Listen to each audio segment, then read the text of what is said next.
Hi everyone, this is Nia and today I'll be painting a sparkly lake scene. Let me begin by just masking off the edges of my sketchbook so I can get a clean frame.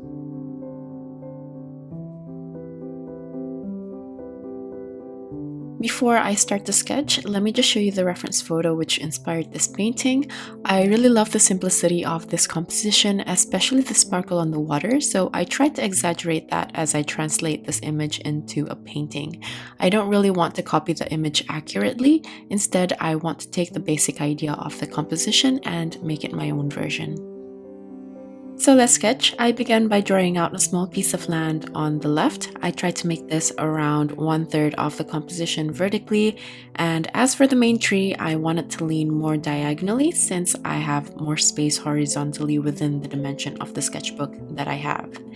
I then draw on a couple of trees behind it for added depth in the composition.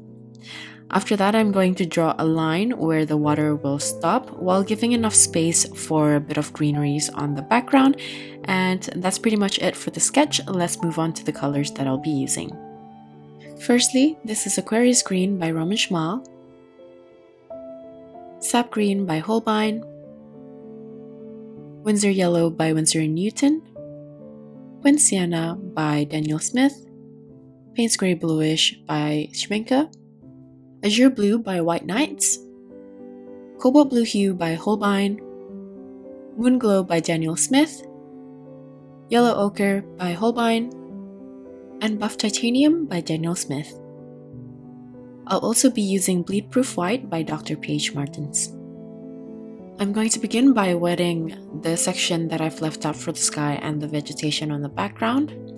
And as for the sky, I'm going to use a mixture of Cobalt Blue Hue with a little bit of Buff Titanium.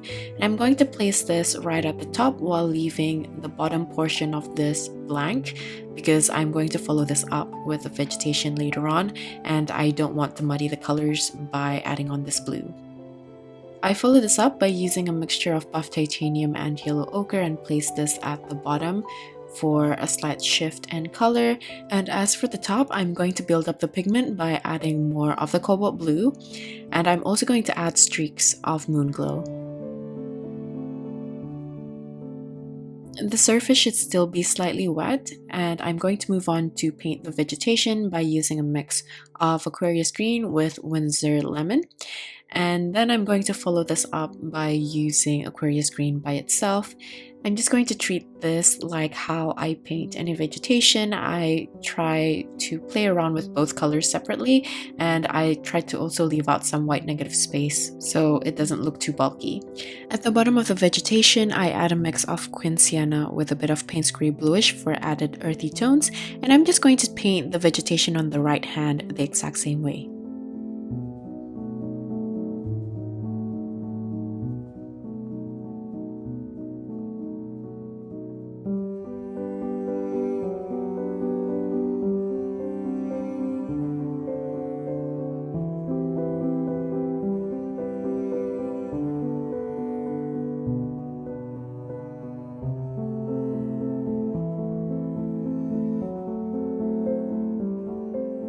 Next, I'm going to paint the grassy areas, and for this I'm going to start with the yellow-green first from the same mixture of Winsor Lemon and Aquarius Green, and at the bottom here I'm adding Yellow Ochre.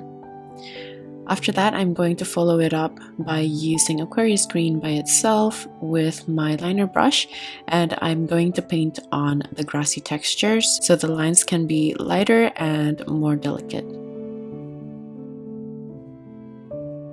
I'm going to paint the rest of the grass area similarly. I want to use the same color mixtures as before, but with a dry brush so I can create the grassy textures instead of the lines looking like blobs. I'm also going to alternate the tones of greens, and for an even darker tone of green, I like to mix Payne Grey Bluish with the Aquarius Green, and I like to sort of pile them on top of another while the paint is still wet so it mingles naturally with each other even when I'm painting with dry brush consistency. I am painting on the grass areas in sections and clumps, and this will just avoid the area looking too flat. Most of the time, I like using the yellow-green mix for the top section of the grass, and as I get towards the bottom portion, I like to add in a darker green and then follow it up with something a bit more earthy to represent the soil.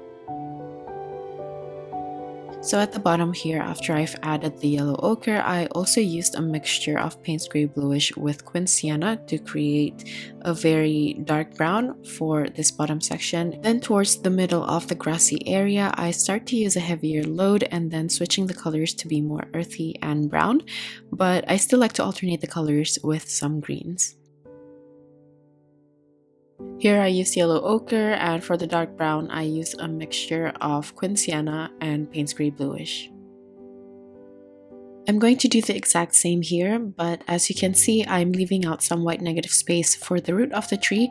I'm also going to leave out the portion where I've drawn out parts of the grassy texture. This is why I wanted to draw the grass earlier, so we can avoid painting on top of those textures that we painted.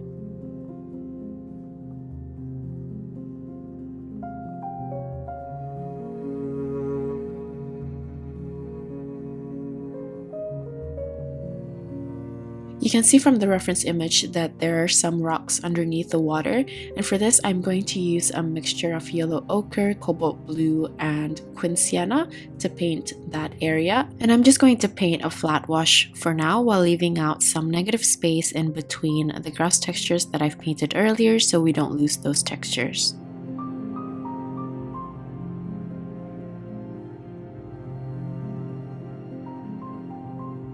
As I progress upwards, I'm going to darken the brown by adding Quin Sienna and Cobalt Blue in the mix. And then I'm going to follow this up with just the Cobalt Blue by itself. And as I get closer to the vegetation, I'm going to switch to Azure Blue, and I'm working while the paint is still wet, so they're going to create a soft transition between the colors. For the water on the left side, I want to make it a bit more green to give more reflection from the color of the vegetation, so I added yellow ochre in the mix.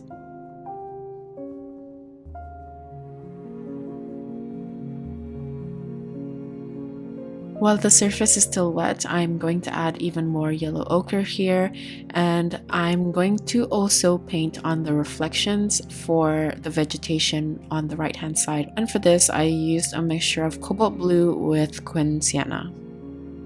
While the surface is still wet, I'm just going to build on the pigments since I know it's going to fade quite light.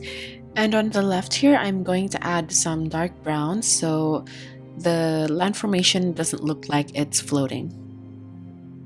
Again, I'm going to avoid painting on the grassy area to keep them separated.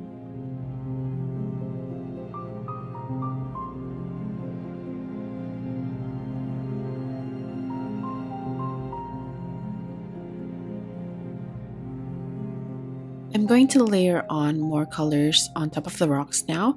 I'm using yellow ochre, Quin Sienna, and cobalt blue in different ratios in order to get different browns, and I'm painting randomly on top of those stones while leaving parts of the base color visible.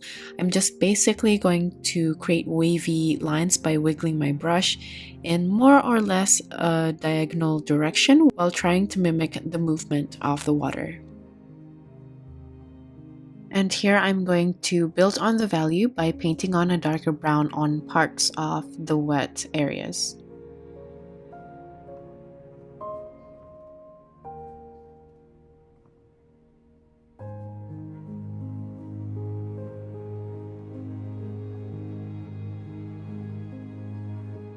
After I've built the colors on the foreground, now the water in the background looks very faded in comparison to that. So I'm just going to build on the colors by using the same mixtures as before, but I'm just going to layer on more pigments to increase the vibrancy. For the greeneries on the background, I am painting them on using the same colors as before, but I switched to my smaller brush this time because when you use a larger, softer brush, the brush will hold more water, so as the paint dries it will be more faded because the consistency is not as thick in comparison to using this smaller brush. I am still painting them fairly loosely though because I want the foreground to have more details in comparison to the background.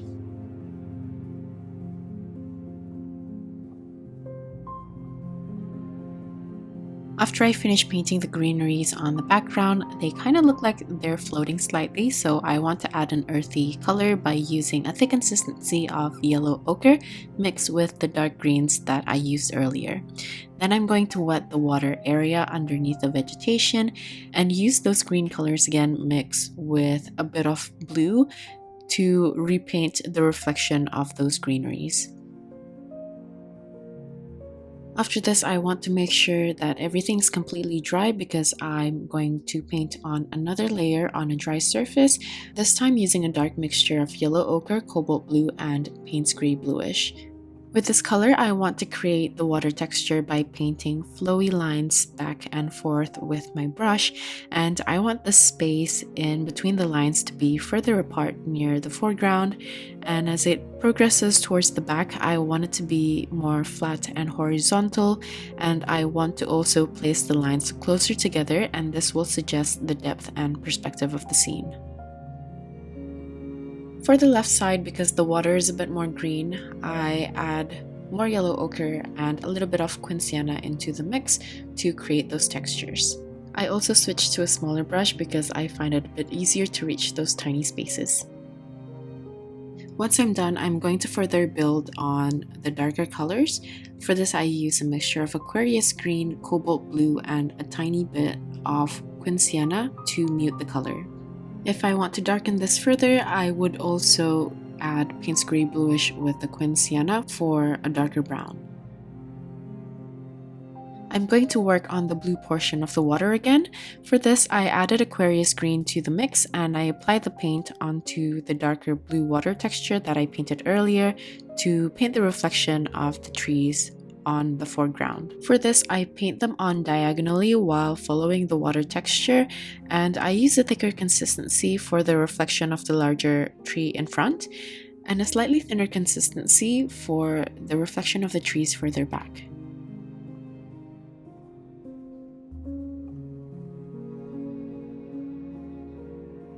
Since the water looks more detailed now and the colors are already at the vibrancy that I'm looking for, I'm going to go back to work on the grassy area to balance the color out. I'm going to layer on more of the same colors as what I used for the grass and also add more grassy textures to the mid portion where it's mostly brown.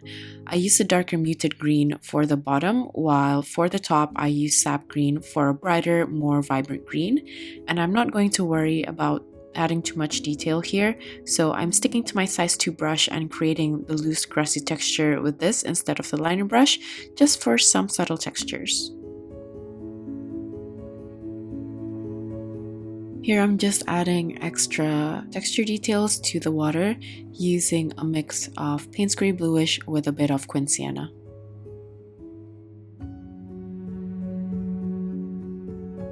Since the color of the water for the reflections at the back has faded again, I'm going to retouch it using my size 2 brush this time in order to create finer lines for the water texture.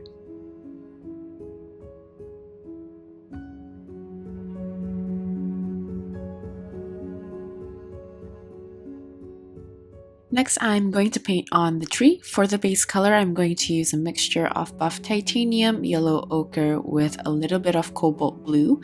And I'm going to use my size 2 brush here just so it's easier to control. And I'm going to follow this up by adding a shadow color on the left side of the tree using a mixture of cobalt blue with moon glow.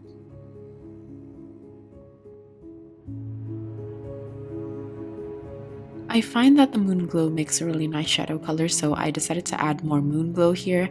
Meanwhile, I also tried to fill the space near the root with a dark brown mixture for added shadows. Then I'm going to paint the rest of the trees behind using the same color mixtures.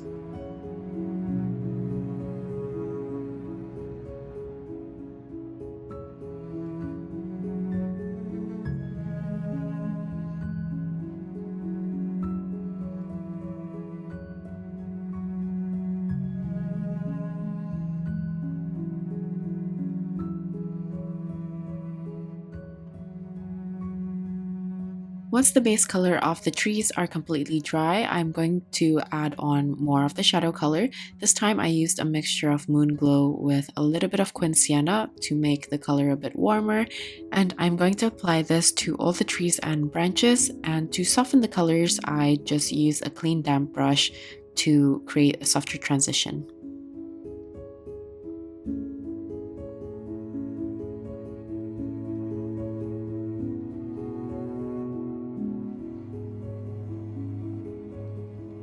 I'm going to use the same shadow mixture but with added Quin Sienna to paint the texture of the tree bark. This will just make the purple look a bit warmer, and I use the tip of my brush to paint random splotches following the curvature of the tree, which will help give the cylindrical form. I like to mix up the size of the splotches, so I make larger ones as well as smaller dots, and this will just make it look a bit more natural.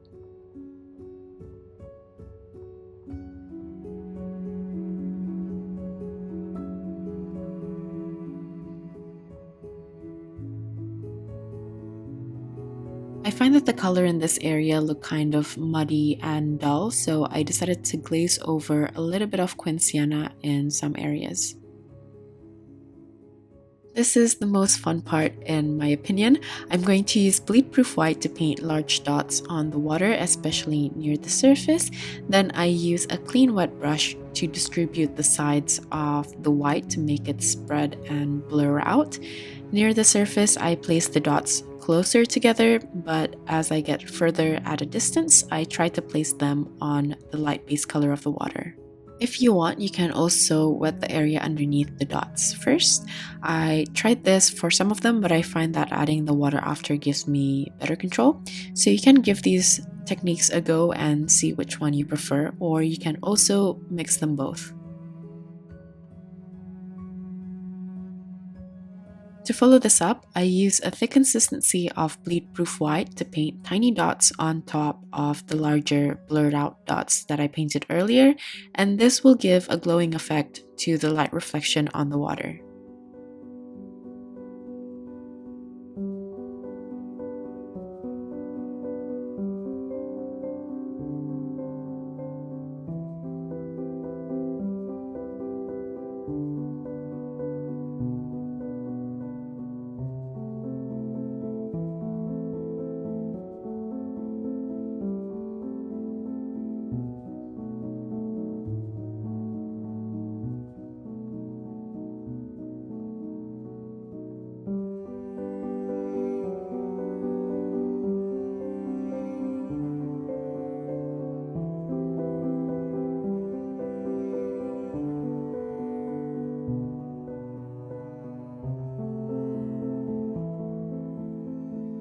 For the back, I'm going to use a dry brush load with my liner brush and use a medium consistency of the bleed-proof white to paint very thin lines.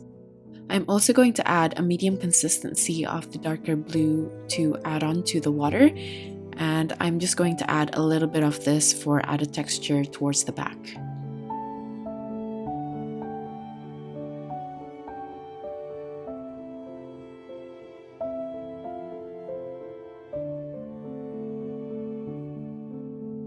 Because I've painted all the dots for the reflection so far by hand, I feel like it looks kind of static, so I'm going to add some white splatters to add smaller dots to add on to the sparkle effect. You can finish off the painting here, but as usual, I personally like adding tinier, finer details in the foreground, so I mix a light muted green color with added bleed-proof white to paint on the finer grass. I feel like some areas look kind of chunky, so I wanted to use this lighter color in order to break down the bulkiness.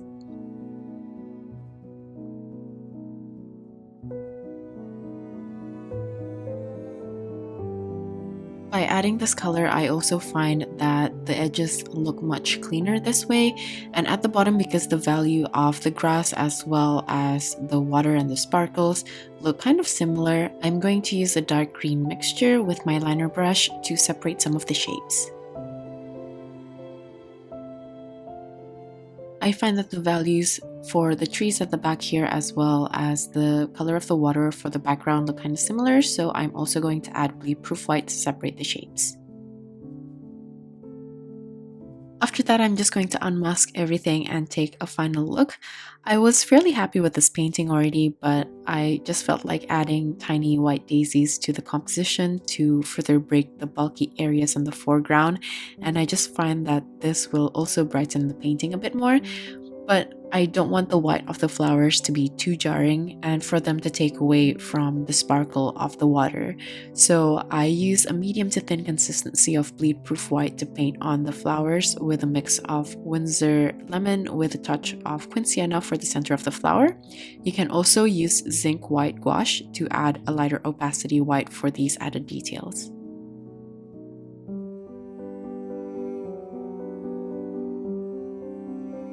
Just so the flowers doesn't look like they're floating, I added a light touch of tiny stems and leaves, and that's basically it for my version of this painting. These textures that I included for the water were really new to me, so it was kind of an experiment. Nonetheless, it was really fun to see this painting come together. Like usual, all the tools that I used for this painting will be listed in my description box along with my social media links. If you're still here, thank you so much for watching till the end, and I'll see you at the next one. Bye!